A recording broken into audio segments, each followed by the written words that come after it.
വാർത്തയിലേക്ക്. ലോകത്തെ ഗ്രസിച്ച ഇസ്ലാമിക ഭീകരാക്രമണത്തിന്റെ നടുക്കുന്ന ഓർമ്മകൾക്കിന്ന് 24 വയസ്സ്.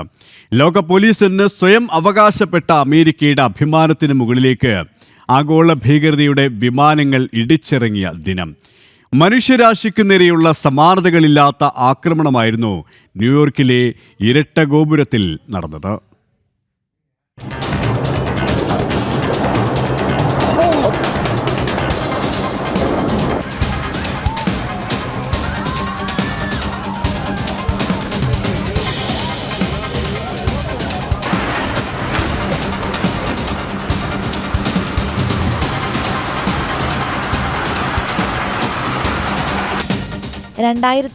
സെപ്റ്റംബർ 11 സാധാരണ ദിവസം പോലെയാണ് അന്നേ ദിവസം ആരംഭിച്ചതെങ്കിലും പെടുന്നനെയാണ് ആ വാർത്ത വന്നത്.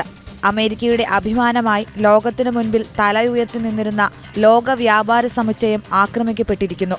സെപ്റ്റംബർ 11 ഇസ്ലാമിക തീവ്രവാദ സംഘടനയായ അൽ-ഖ്വയ്ദയിലെ 19 അംഗങ്ങൾ ചേർന്ന് 4 അമേരിക്കൻ യാത്രാവിമാനങ്ങൾ റാഞ്ചിയത്.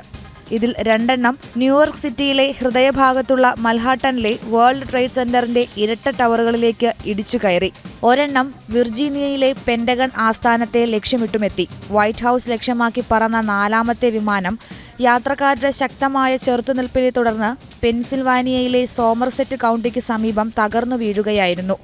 110 നിലകളുള്ള ഇരട്ട സമുച്ചയങ്ങൾക്ക് പുറമെ ലോക വ്യാപാര കേന്ദ്രത്തിലെ 5 കെട്ടിടങ്ങൾക്ക് കൂടി ആക്രമണത്തിൽ കേടുപാടുകൾ സംഭവിച്ചു. ഇതുകൂടാതെ മൻഹാട്ടൻ ദ്വീപിലെ 25ഓളം കെട്ടിടങ്ങൾക്കും 4 ഭൂഗർഭ സ്റ്റേഷനുകൾക്കും കനത്ത നാശനഷ്ടമാണുണ്ടായത്.